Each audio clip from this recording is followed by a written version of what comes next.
కళ్యాణదుర్గం తెలుగుదేశం పార్టీలోని ఇరు వర్గాలు ఒకటయ్యాయి.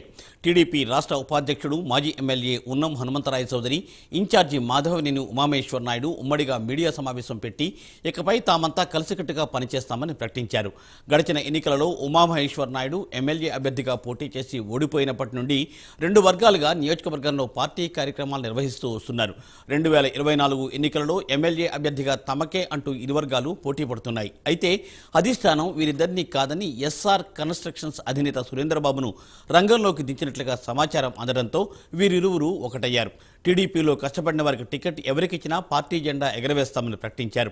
స్థానిక ఎన్టీఆర్ భవన్లో ఇద్దరు నాయకులు ఉమ్మడిగా మీడియా సమావేశం పెట్టి ఈ విషయాన్ని తెలియజేశారు.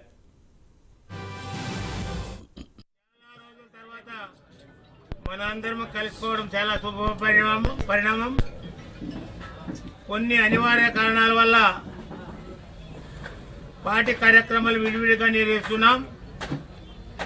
ప్రస్తుత నియోజకవర్గంలో రాజకీయ గందరగోళం ఏర్పడిన సందర్భంగా కలిసికట్టుగా పార్టీకి కొనసాగిస్తాం. మన మధ్య ఏర్పడిన విభేదాలు వీడి కలిసికట్టుగా ముందుకు సాగుదామని తెలియజేస్తున్నాను. ఇంతలో ఎక్స్ఎమ్మెల్యే హనుమంతరాయ చౌదరి అన్న గారికి, నాతో పాటు ఈ వేదిక మీద ఉన్నటువంటి పెద్దలు, వివిధ స్థాయిల్లో తెలుగుదేశం పార్టీలో 4 సంవత్సరాల 10 నెలల కాలం వైసీపీ ప్రభుత్వం పైన పోరాడినటువంటి ప్రతి ఒక్కరికి పేరు పేరు నమస్కారాలు, అభినందనలు తెలియజేస్తున్నా. అన్న హనుమంతరాయ చౌదరి అన్న కుటుంబము, మా కుటుంబము, ఇక్కడ ఉన్నటువంటి పెద్దల కుటుంబాలందరూ కూడా తెలుగుదేశం పార్టీ పుట్టినప్పటి నుంచి పనిచేసినటువంటి వాళ్ళం. తెలుగుదేశం పార్టీ జెండాను ప్రతి ఇంటికి తీసుకెళ్లడంలో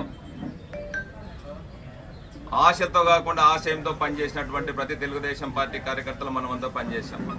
కళ్యాణదుర్గం నియోజకవర్గం అంటే తెలుగుదేశం పార్టీ అనేలా పనిచేశాం. ఎస్సీ నియోజకవర్గాల్లో ఉన్నప్పటి నుంచి ఇప్పటి వరకు కూడా ఎన్ని ఇబ్బందులు ఉన్నాయి, ఎన్ని సమస్యలు ఉన్నాయి, మనం అందరూ వ్యవసాయదారులం, రైతు కుటుంబంలో ఉన్నటువంటి వాళ్ళం, మనం అందరూ కలిసికట్టుగా పనిచేశాం.